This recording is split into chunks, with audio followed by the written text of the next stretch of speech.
Hi, Allison, my big sister. Hi, David Matthew, my younger brother, one of my two younger brothers. You have a good tan. Um, yeah, thanks. That's this is end of summer. End of summer, just being outside, mowing lawn, that sort of thing. Absolutely. How's your week wrapping up? It's been intense. It's been a real full throttle, good week, a lot of new stuff rooted. And I just, before I ran out to run an errand, I did the full moon total lunar eclipse clearings and activations. And it is so clear. And then we have something else coming up next week that it is such a completion time right now. Completion time. And Hmm. and letting go, surrendering to the flow of life and letting go of rigid control and rigid structures and allowing space for the new possibilities and the new opportunities and the new like never before. I know you are may be used to hearing me say that last sentence. Um, I feel like this is the marker of everything I've been talking about for like what 15 years. I feel like this is the energetic, astrological, vibrational um, support that we've been moving into to really round the bend from the old and the new energetics are here. And now it's a matter of us learning how to work with them. Hmm. I love the sound of that. I love the feel of that. I love how aligned it is with everything. I mean, I started, I think I told you uh, a couple of years ago, I had learned about them in my meditation teacher training, Yogananda's energization exercises. But then a few years ago, I, um, I actually started. You open to things when you're ready for them, right? So I had learned about them, but I had kind of set them off to the side. I guess I wasn't at a level where I was really ready for them. I was too much in my ego, like judging them like for at my ego level as far as what they looked like or what they just wasn't tuned in. Fast forward a few years, I started practicing them daily. And since the first time I devoted myself to practice them every morning, I haven't missed a day. You're talking Even about the energization exercises? energization exercises, yeah. But Okay. the reason I'm bringing them up is because the purpose of them, I mean, they look mechanical, they look physical. Like Charles Atlas, actually, back in the day, the Charles Atlas exercises, I think that was like in the 50s. He was inspired by these exercises to create the Charles Atlas program. They look physical, they look mechanical because you're Like tensing your Qigong. muscles and that sort of thing. Yeah. But the purpose of them is to help us become uh, aware of our energy, aware of our life force energy, and then be able to control and direct it. So it's just interesting. Ever since I started practicing those, the extent to which the idea of just energy, that's like, because you were just talking about the energetics and energy, and it's such a, I don't know, it's such an easy thing to just talk about the energy and the energy and the energy. It's thrown around in like the It spiritual is. circles so much. And it was thrown around for me too. We can try and grasp it intellectually, but to actually have a practice that helps you learn how, and obviously that's not the only practice that exists for that. It's the one I follow and I have fallen in love with. But just the idea of um, that, to hear you talk about what you just talked about as far as the energetics that are supporting us right now, the energy that's there, and to have a concept that I can actually hold on to when you say that, when I hear that word energy, it's night and day. Like you could have said that same sentence a few years ago. And I'd be like, yeah, energy, I get it. Yeah, the energy, yeah. But I'd only get it up here. It wasn't anything I had any sort of grasp of.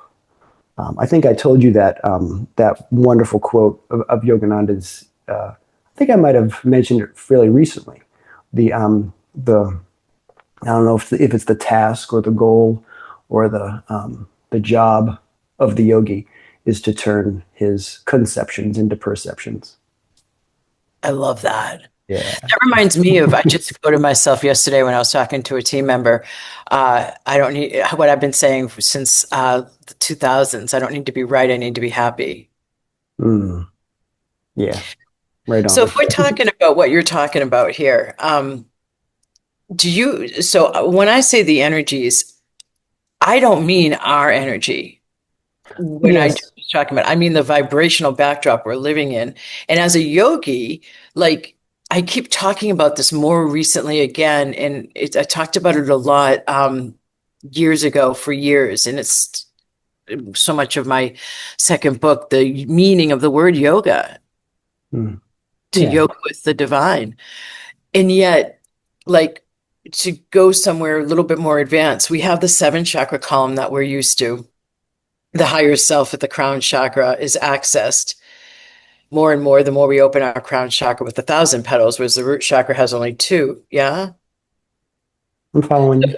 So when we go above the higher self, when we go above the crown chakra, now we're talking about the 12 chakra column, which is more for the new era we're moving into.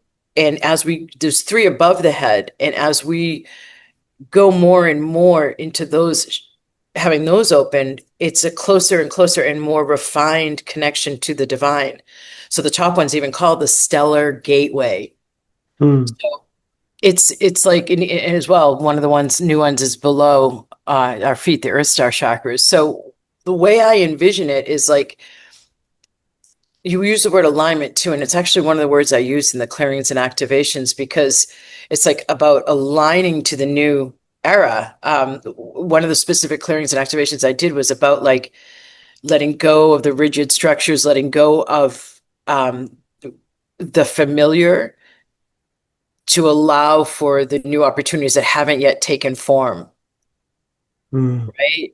So to be able Hmm. to, so first, that's all a lot of work with our consciousness, like what you said, replacing conception with perception. Right. Um, so that's our work with our consciousness. Yeah. But then there's also the effects our consciousness has on our subtle energy system.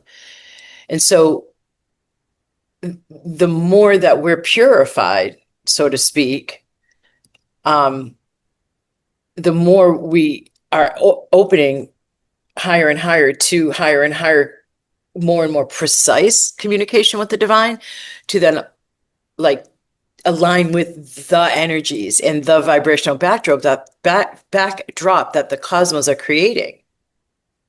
I just had the thought come to me as you were describing that, as because you used the word purified, right? And I had the thought, well, as we become more purified, well, because a few minutes ago you said, well, I wasn't talking about our energy, I was talking about the energy. And it Yeah. occurs to me that as we become more purified, the the the idea that those two things are actually different goes away. In this, I'm not, I hear you on one level, but at the well, same time, I'm like, it's like when my students and clients talk to me about channeling, you know how there's people, have you ever seen people who do like mediumship more so trance mediumship, where they supposedly leave their bodies and allow for another entity to come in and they speak what the entity is speaking? Have you ever seen any of that stuff? no, I don't really dabble in those sorts of I don't either. yeah, no, I've heard of that stuff. It's kind of like remember.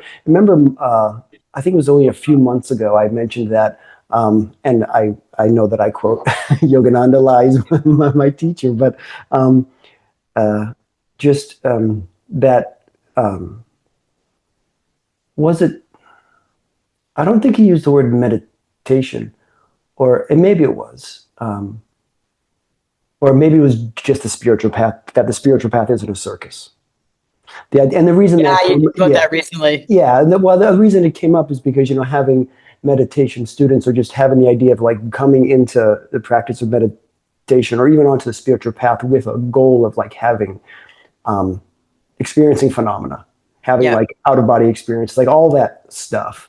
And so thankfully, like from early on, like my just inherent like ego based fear like kept me, initially kept me away from any interest in that sort of stuff in the beginning anyway. Right. And then so to come, but then to come up, a certain number of years later and to hear that, well, the fact that I didn't desire that stuff was actually kind of handy in the sense because it can become a distraction. It is a Well, that's what distraction I if was that's what you're getting looking at. for. But I also think it can become an excuse, right? So there's a genre of blockages, erroneous understandings that people have unconsciously in the spiritual community that they develop as a trauma. in response to trauma. So it's a free floating thought, as you hear in my clearings and activations after traumas, right? Okay. All the traumas and their ensuing free floating thoughts. Do you recognize that? I do, yeah, from the Okay. clearings. Uh-huh. So the free floating thoughts are ensuing from trauma so that we stay protected from that trauma happening again. So we have these certain beliefs unconsciously while the trauma is locked down subconsciously to protect us from having that happen again. And so if somebody's suffered a lot in a previous lifetime or they've suffered a lot of childhood trauma, abuse, neglect in this lifetime, one of the typical patterns I see is they hover above their heads. And that either shows up as super spiritual, where they love the angels and they love to leave their body, maybe an aura trance medium, or they're super heady and intellectual. Hmm. So what I'm getting at is I don't encourage the trance mediumship to leave the body. I don't encourage that because I tell my practitioners, no, you stay grounded in your body and you're, because of all the work you've chosen to do and the money and time you've invested in your own personal development, you're intuitively connecting, but you're down here in your body. So I like to not say, whilst it's somewhat true, somewhat, everything, there's no separation between our energy and the energy outside of us.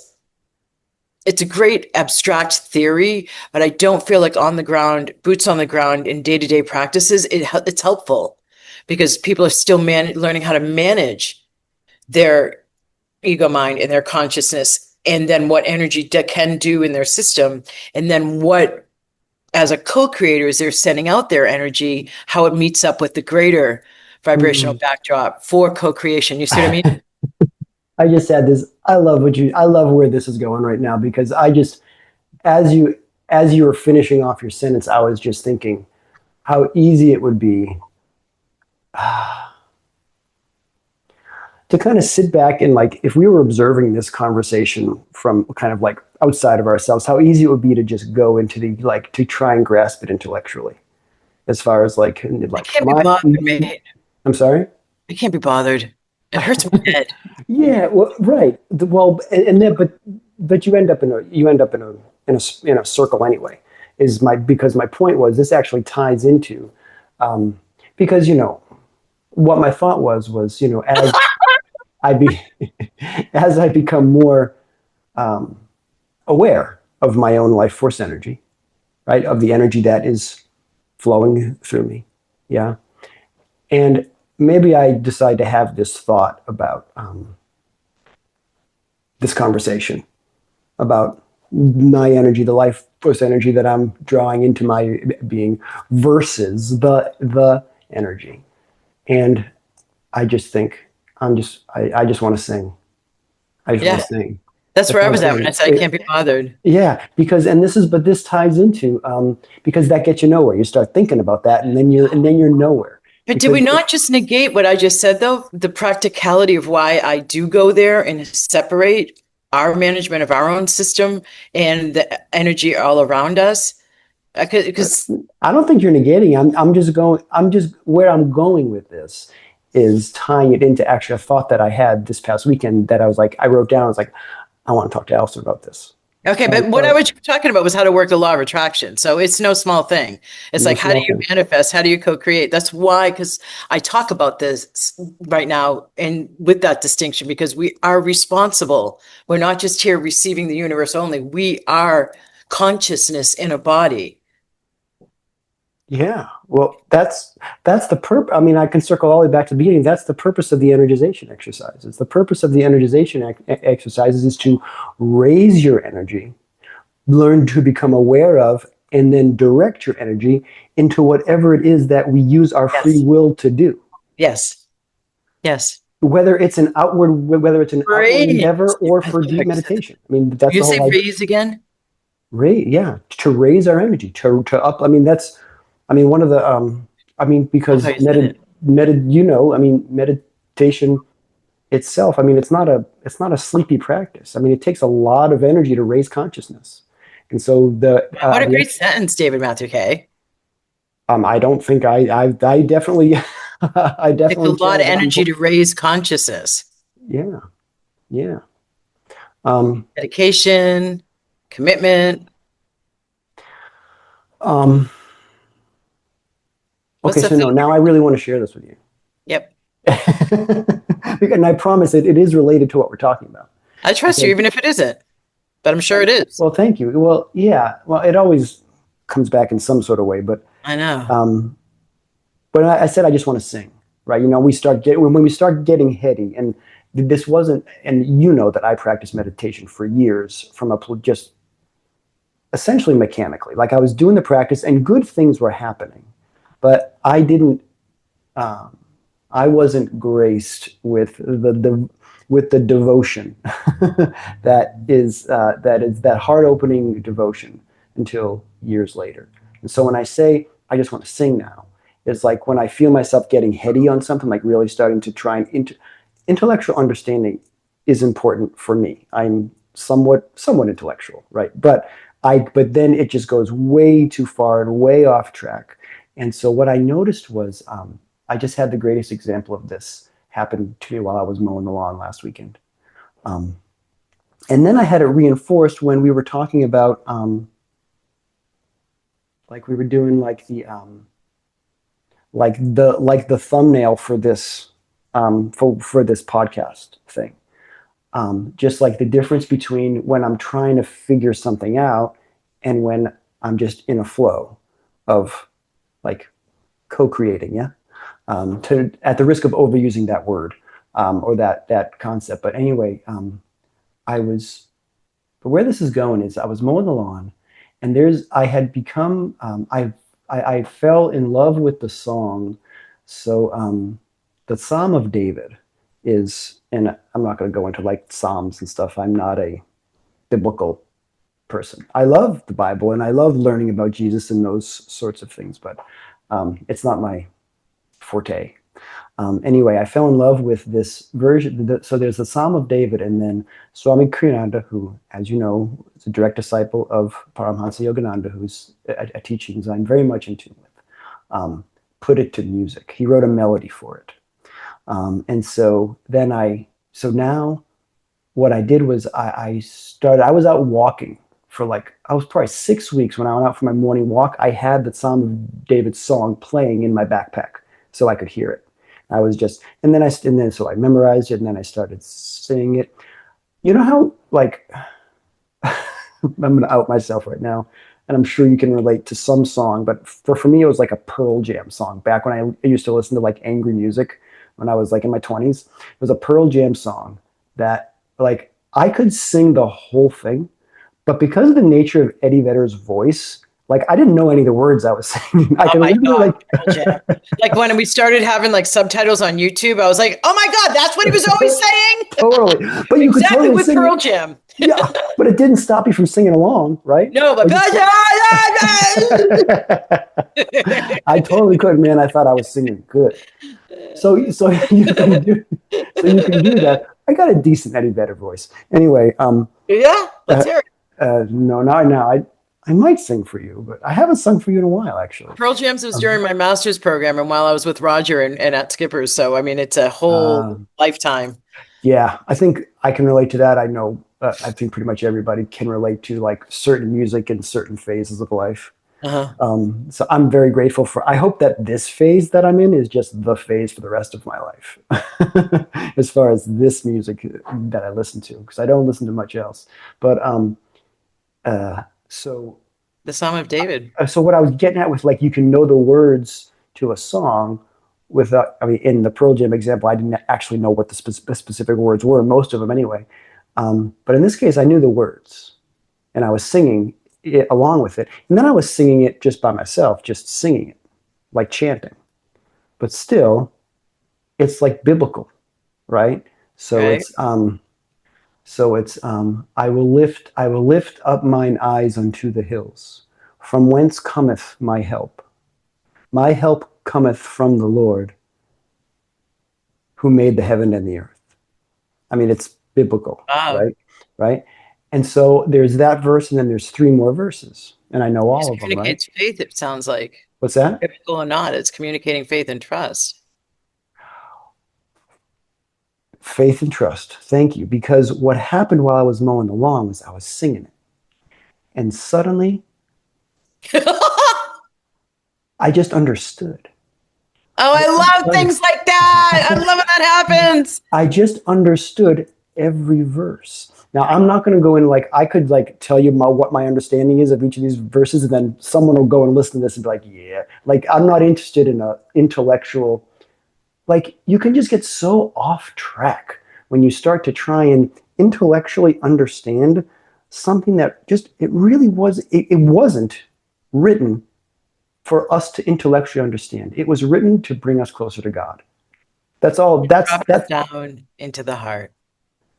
and which is what music does. So my point being that had Swami not received that melody and put it to the Psalm of David, and had I not heard it and learned it and sung it, I would not have had the benefit this past weekend of just understanding, understanding what that psalm is about, understanding like I'll just give you one example. Again, I'm not going to like interpret the whole thing because I'm not interested in like right or wrong. Yeah, I I just kind of don't want to go there with you anyway. So yeah, cool. fair enough. Just as an example. Well, so okay, so I won't go there fully, but what I get from one of the verses is that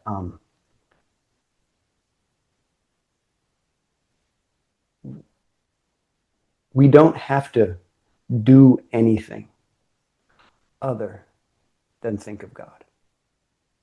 That's that's all we have to do. He's not waiting for us to accomplish or do or anything specific or perform any specific practice or anything or to and he's not waiting to like one of the words in there is the word smite. The sun shall not smite thee by day. He's not waiting. He's around to judge us and all this stuff that we like. If you grew up in any sort of religious way, especially I don't know, it's so easy to distance yourself from God or anything related because you feel like there's just like this judge, and that's so. This what this verse in the psalm is saying to me is that's so wrong. That's not at all what this is about. All he loves us. He loves our mistakes. He loves all we have to do is think of him. That's it. And it's just like just the first and just the way the melody goes.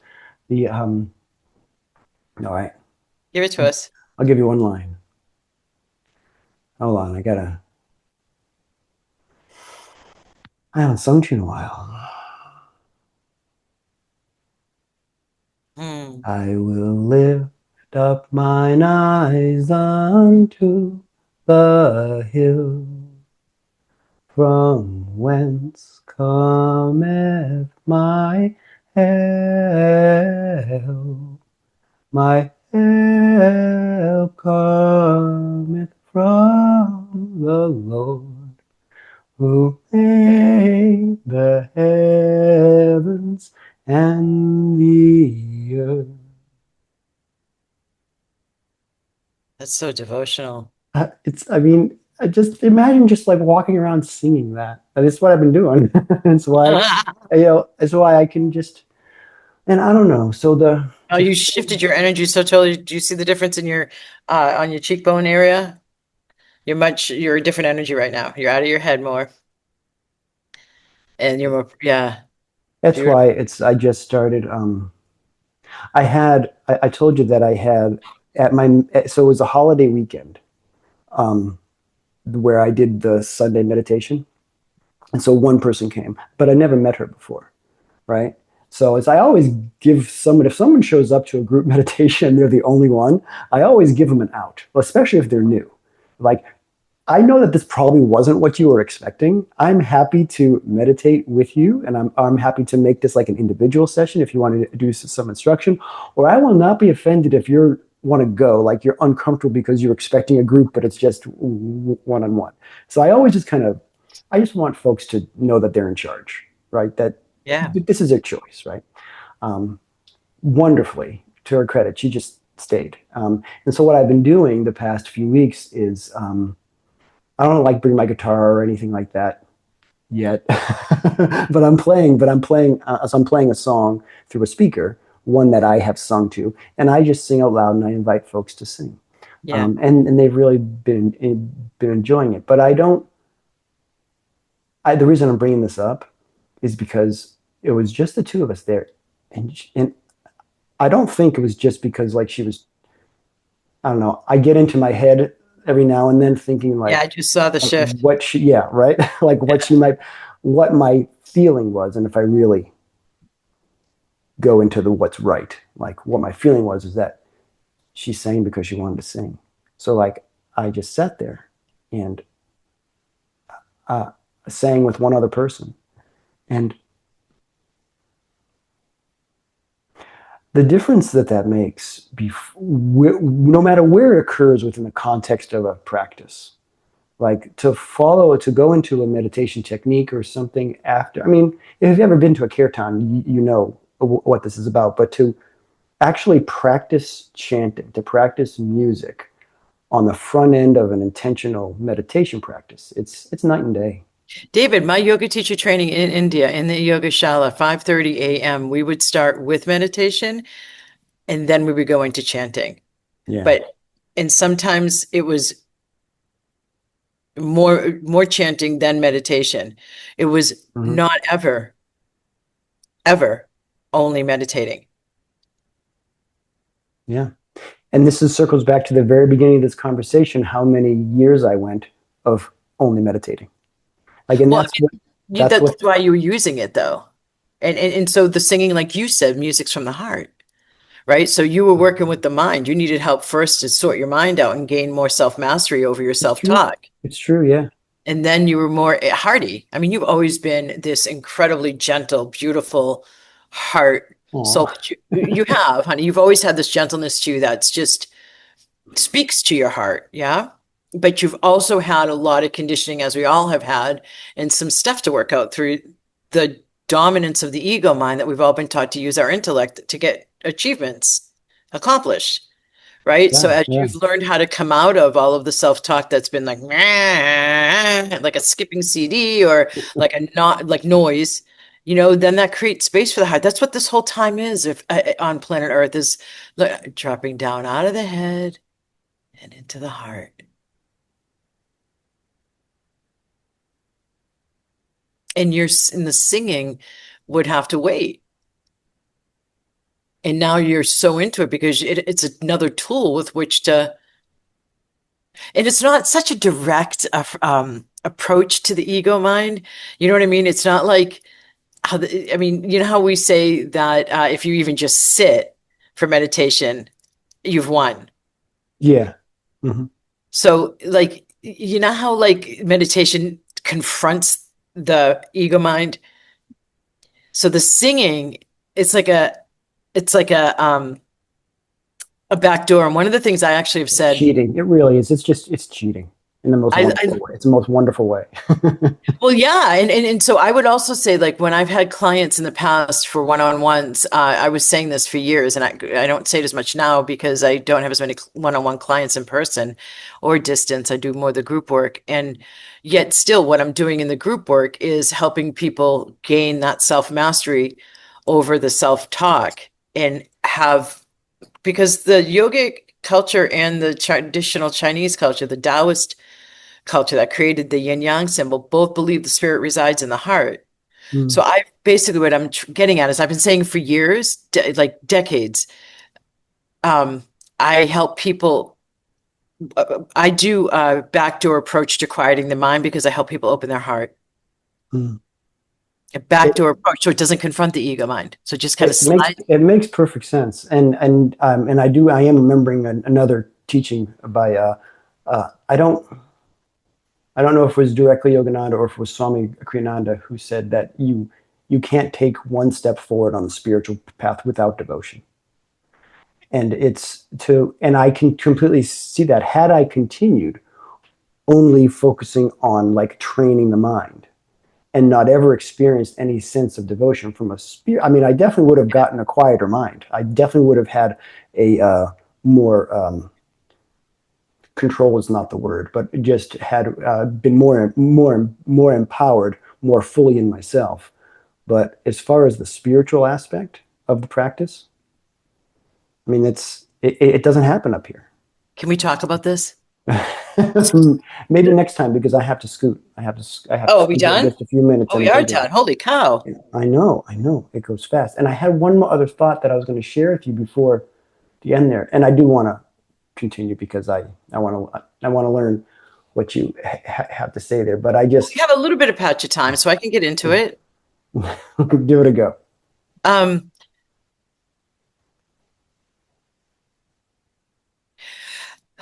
it's super intriguing to me how somebody will come to work with me and they'll have their desires and intentions of maybe even like quieting their mind and having more peace, and hearing their intuition more. Mm, A lot of the time, more so like in the teens, in the thousands and the 90s, the late 90s is when I started the energy medicine work, having clients that way, right? So it's changed in these years, in these decades, but it's like people would come to me with this more, I'm going to say, egoic intention. Help me get through, like, help me get through this divorce, help me leave this abusive relationship, help me get into a better job, help me start my own business. But it has always involved like because of the way I work, I think. But to have them have all that it's basically they've been asking, help me get to more. I can't access it, and I know there's more for me. And they do it through an egoic intention. And I'm not meaning the ego is bad here. All I'm getting at is that the process with which to get them to a position in their consciousness and in their subtle energy system where they will allow themselves to have that more, that something more, and access that new elevation in whatever area of their life, it always involves spirit and getting in touch with their higher self and their heart. And it's such an interesting trick that the divine has put into our system, because like it's also why so much of the time these unexpected, as if out of the blue or as if by magic, beautiful synchronicities happen for them, because it's the divine letting them know, yes, you're on the right path. mm, So yeah, I mean, it can be approached through, and some people will stop with the mindset work or the hardwiring work only, like how I've divided up the 30 minutes of the meditation experience. The first 10 is for the brain hardwiring, increasing the focus, increasing the long-term and short-term memory, etc. And then the second 10 minutes is the physiological changes, calmer. Last 10 minutes are the part where you start to flush your subconscious and touch your higher self. You need those last 10 minutes to have that spirituality. And the majority of people, well, where do you think they stop? I mean, that'd be an interesting extra credit if I was still in the classroom. So what mhm, you just said, it's like depending on where people stop or go to, like there's no escaping the spirit. There's no escaping the connection to the divine. mhm. It's where we're all headed eventually. Well, it's the humanity spiritual awakening times. It's fun. Not It's fun. not without its challenges. I say it's fun because we've talked about this before. I can't it's like my most heartfelt prayer, it seems like now and forever, is just to never lose this devotion. Is just to never I mean I Oh, know that everything that came to this point, as far as everything I experienced in life, and this is, I know many people can relate to this, but it was all necessary. But there's still a part of me that like looks at someone who kind of figures this out when they're like 22, like, oh, there's something else going on here that I was just not in touch with at all when I was 22. There's a little bit of envy there, like, oh, what if I had that much more time? I mean, again, I don't go down that sort of path of thinking about it, but I just can't imagine going back. So, yeah. And what if, and it's interesting too, another slip of the divine is like the title of my first book, What If There's Nothing Wrong? Like, what if there was nothing wrong and you didn't have something to heal, fix, or cure? Would you still pursue this path? So it's like a trick, even there, too, to uncover the gem. what is that? What is that quote? Rarely do those for whom life goes along swimmingly seek God. It's just we require suffering. Suffering is I heard Swami to say that at some point that suffering is not bad. It's just it's whether we whether we decide that this thing that's happening is good or bad. That's our binary It's mind. a whole nother conversation. It's two Of course. conversations in that last thing that you just said. All right, so Well, let's that's why this is not the only time we're going to talk. ever. Okay. Well, I love you very much. I love you very much too, my brother. I'll talk to you soon. Okay. Bye. Bye.